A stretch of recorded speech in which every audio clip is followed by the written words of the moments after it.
आपका स्वागत है श्रेष्ठ गुरुकुल में। आज से हम सीटेट की टेस्ट सीरीज शुरू करने वाले हैं। तो चलिए एक नजर डाल लेते हैं सीटेट के सिलेबस और एग्जाम पैटर्न पर। तो पेपर 1 में आपके सिलेबस में है बाल विकास एवं शिक्षण, गणित, भाषा फर्स्ट और भाषा सेकेंड और पर्यावरण अध्ययन। तो इन सभी में 30-30 क्वेश्चन आएंगे और जो 30-30 नंबरों के होंगे। पेपर 2 में बाल विकास एवं शिक्षण, भाषा फर्स्ट, भाषा सेकेंड और विज्ञान और गणित या सामाजिक विज्ञान। इसमें बाल विकास एवं शिक्षण 30 क्वेश्चन 30 नंबर के लिए, भाषा फर्स्ट सेकेंड में भी 30 क्वेश्चन 30 नंबर के लिए, विज्ञान और गणित या सामाजिक विज्ञान में 60 क्वेश्चन 60 नंबर के लिए। मतलब कि दोनों पेपरों में टोटल 150 नंबर के क्वेश्चन रहने वाले हैं। हम शुरुआत करने वाले हैं पर्यावरण अध्ययन की टेस्ट सीरीज से। चलिए शुरू करते हैं। निम्नलिखित में से कौन से दिवस को पर्यावरण दिवस मनाया जाता है? निम्नलिखित में कौन से दिवस को पर्यावरण दिवस मनाया जाता है? आपका पहला ऑप्शन है 10 जून, ऑप्शन बी 5 जून, ऑप्शन सी 20 जून या ऑप्शन डी 2 जून। तो इसमें सही आंसर है ऑप्शन बी 5 जून, क्योंकि संयुक्त राष्ट्र संघ के द्वारा 5 जून 1972 को स्कॉटलैंड में पर्यावरण से जुड़ा वैश्विक सम्मेलन पहली बार किया गया था। इसलिए हम 5 जून को ही पर्यावरण दिवस मनाते हैं। दूसरा क्वेश्चन है पर्यावरण शिक्षा का उद्देश्य क्या है?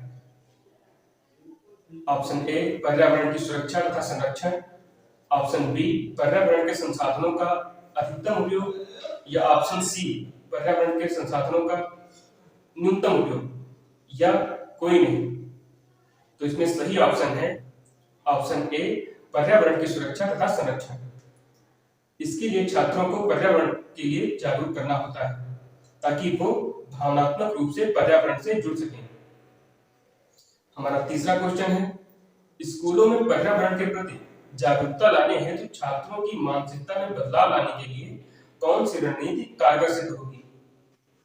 ऑप्शन ए खेल प्रतियोगिताओं का आयोजन, ऑप्शन बी पाठ्यक्रम में बदलाव तथा गैर शैक्षिक तथा रचनात्मक क्रियाकलापों को शामिल करके, ऑप्शन सी परीक्षा के माध्यम से या ऑप्शन डी इनमें से कोई नहीं। तो आपका सही आंसर है ऑप्शन बी पाठ्यक्रम में बदलाव तथा गैर शैक्षिक तथा रचनात्मक क्रियाकलापों को शामिल करके। क्वेश्चन नंबर 4, इनमें से कौन पर्यावरण शिक्षा का एक सिद्धांत नहीं है?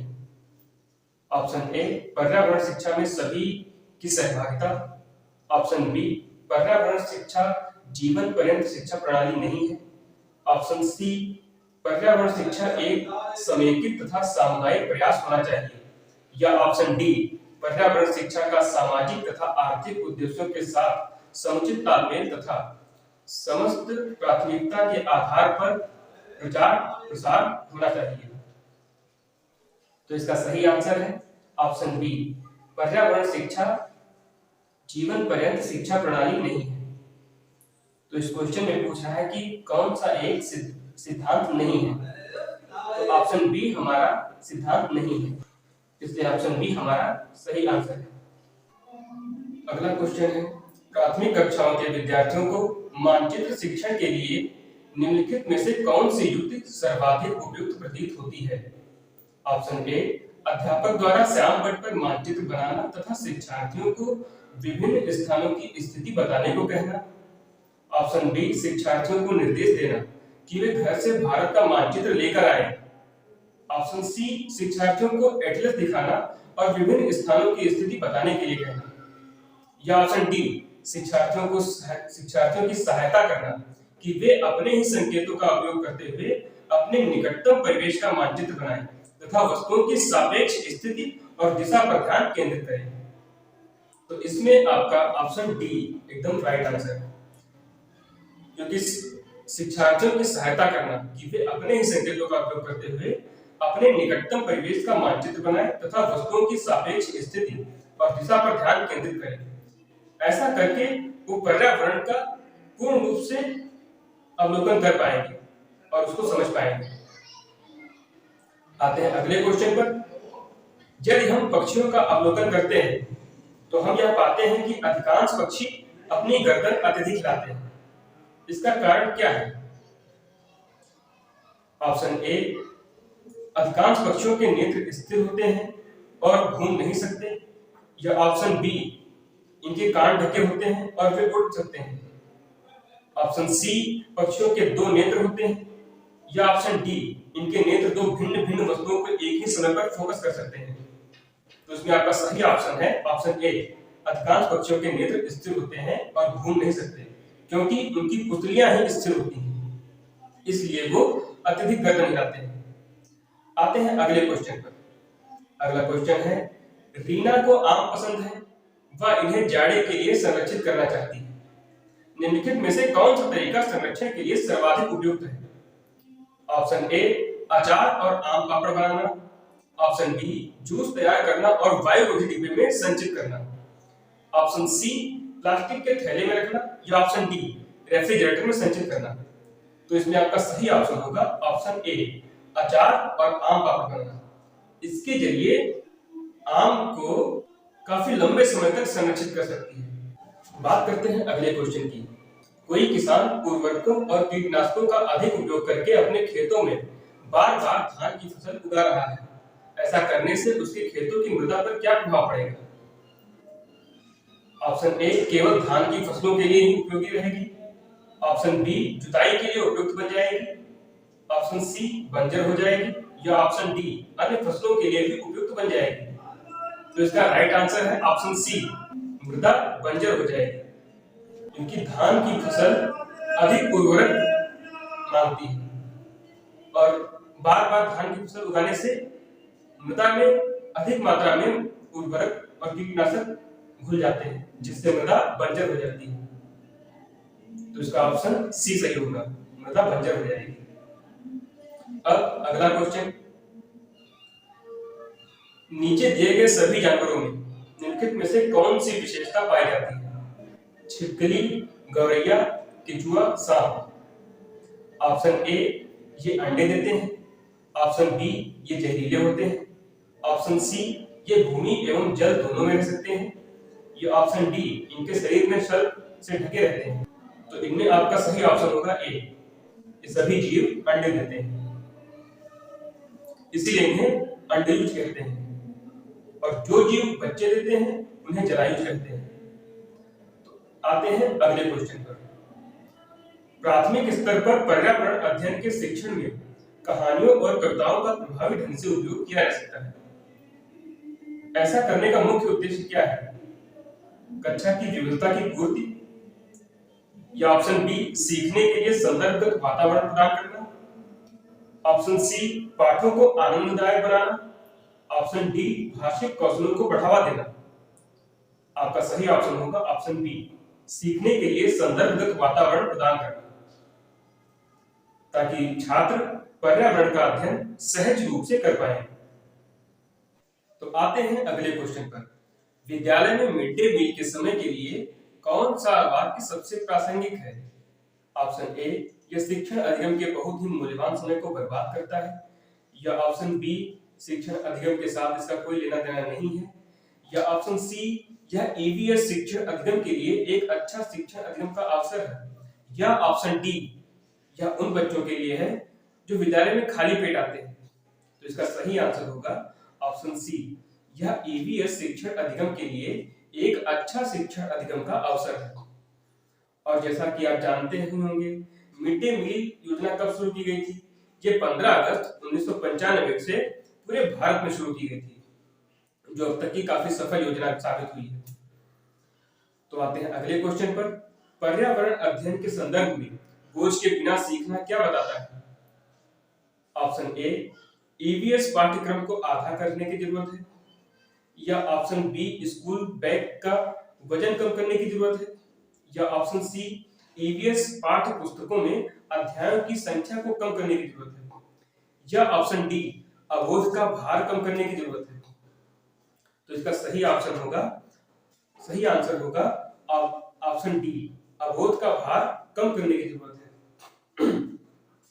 क्योंकि एनसीएफ 2005 के तहत बच्चों के बिना बोझ की शिक्षा पर बल दिया गया था।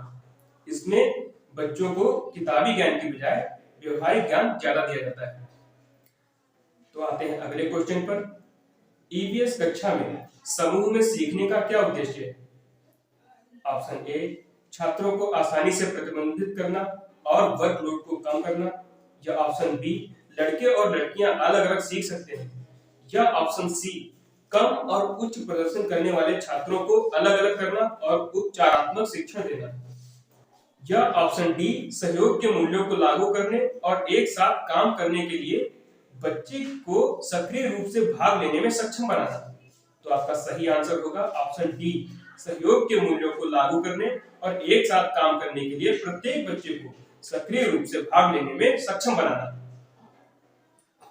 क्योंकि समूह में सीखना बच्चे के भावनात्मक, सांस्कृतिक और सामाजिक विकास को सुनिश्चित करता है। आते हैं अगले क्वेश्चन पर। बाला का पूरा रूप क्या है? तो बाला का ऑप्शन ए, ब्रेल सहायता प्राप्त अधिगम आकलन, या ऑप्शन बी, मस्तिष्क सहायता प्राप्त अधिगम असाइनमेंट, या ऑप्शन सी, अधिगम सहायक के रूप में ब्रेल, या फिर ऑप्शन डी, अधिगम सहायक के रूप में बिल्डिंग। तो आपका सही आंसर है अधिगम सहायक के रूप में बिल्डिंग। इसके तहत स्कूलों को बच्चों के और अधिक अनुरूप बनाया जाता है और राष्ट्रीय शिक्षा नीति आरटीई अधिनियम 2009 के अधिकार के तहत ये बच्चों के स्कूल के बुनियादी ढांचे में बदलाव करने में मदद कर सकता है। तो आते हैं अगले क्वेश्चन पर। महिलाएं पुरुषों की तुलना में कमजोर हैं, यह क्या है? ऑप्शन ए, अंधविश्वास, ऑप्शन बी, मिथक, ऑप्शन सी, वैज्ञानिक तथ्य, ऑप्शन डी, रूढ़िबद्ध धारणा। तो ये एक मिथक है, जबकि रूढ़िबद्ध धारणा वो होती है जिसमें किसी मिथक को चुनौती न दी जा सके, वो रूढ़िबद्ध धारणा कहलाती है। तो इसका सही आंसर है ऑप्शन बी, मिथक। आते हैं अगले क्वेश्चन पर। स्थानों, दूरियों और दिशाओं की सापेक्ष स्थिति को समझने की क्षमता क्या कहलाती है? ऑप्शन ए, ग्राफिक कौशल, ऑप्शन बी, दिशात्मक कौशल, ऑप्शन सी, चित्रण कौशल, या ऑप्शन डी, स्थितीय कौशल। तो आपका सही आंसर है ऑप्शन सी, यह चित्रण कौशल कहलाता है। और चित्रण कौशल के माध्यम से बच्चों को स्थानों, दूरियों और दिशाओं का ज्ञान आसानी से कराया जा सकता है। तो आते हैं अगले क्वेश्चन पर। किस राष्ट्रीय पाठ्यचर्या फ्रेमवर्क यानी एनसीएफ ने प्राथमिक स्तर पर एकीकृत पाठ्यचर्या क्षेत्र के रूप में पढ़ाए जाने के लिए पर्यावरण अध्ययन की सिफारिश की? Option A, NCF 1975, option B, NCF 2005, option C, NCF 1988, या ऑप्शन डी, एनसीएफ 2000। तो इसका सही आंसर है ऑप्शन ए, एनसीएफ 1975, क्योंकि एनसीईआरटी ने 1975 में ही अपना पहला एनसीएफ प्रकाशित किया था, जिसमें पर्यावरण अध्ययन को प्राथमिक स्तर से पढ़ाने की सिफारिश की गई थी। तो अगले क्वेश्चन पर आते हैं। भारत में किस क्षेत्र में स्थानांतरित खेती करने का रिवाज है? ऑप्शन ए, दक्षिण पूर्वी क्षेत्र, ऑप्शन बी, उत्तर पूर्वी क्षेत्र, या ऑप्शन सी, दक्षिणी क्षेत्र, या ऑप्शन डी, उत्तर पश्चिमी क्षेत्र। तो इसका सही आंसर होगा ऑप्शन बी, उत्तर पूर्वी क्षेत्र। और स्थानांतरित खेती को झूम खेती भी कहते हैं। इसमें पहले पेड़ पौधों को काट दिया जाता है, फिर जुताई करके भूमि पर बीज बो दिए जाते हैं और उसको प्रकृति के सहारे छोड़ दिया जाता है। कभी कभी इसका उत्पादन भी कम होता है। अगला क्वेश्चन है, नदी बांधों से उत्पन्न जल विद्युत के लिए निम्नलिखित में से कौन सा कथन सत्य नहीं है? ऑप्शन ए, बांध स्वदेशी लोगों को अपनी नदी की जीवन रेखाओं से अलग करते हैं, या ऑप्शन बी, बांध टिकाऊ विकास को प्रोत्साहित करते हैं, या ऑप्शन सी, यह पानी हवा को प्रदूषित नहीं करता, या ऑप्शन डी, जल विद्युत सुविधाओं के बड़े पर्यावरणीय प्रभाव हो सकते हैं। तो आपका सही आंसर होगा ऑप्शन बी, बांध टिकाऊ विकास को प्रोत्साहित करते हैं, क्योंकि ये ऑप्शन गलत है। और इस प्रश्न में गलत ऑप्शन को ही पूछा जा रहा है, इसलिए हमारा सही आंसर होगा ऑप्शन बी। अगला क्वेश्चन है, निम्नलिखित में से कौन सी ग्रीन हाउस गैसें हैं? ऑप्शन ए जल वाष्प, ऑप्शन बी कार्बन डाइऑक्साइड, या ऑप्शन सी मीथेन, या ऑप्शन डी उपर्युक्त सभी। तो इसमें आपका सही आंसर होगा ऑप्शन डी उपर्युक्त सभी गैसें। और इसके साथ साथ नाइट्रोजन ऑक्साइड, क्लोरोफ्लोरोकार्बन, ये गैसें भी ग्रीन हाउस प्रभाव के लिए जिम्मेदार है। अगला क्वेश्चन है, ताजमहल के पीले होने का कारण निम्नलिखित में से क्या है, कौन सा है?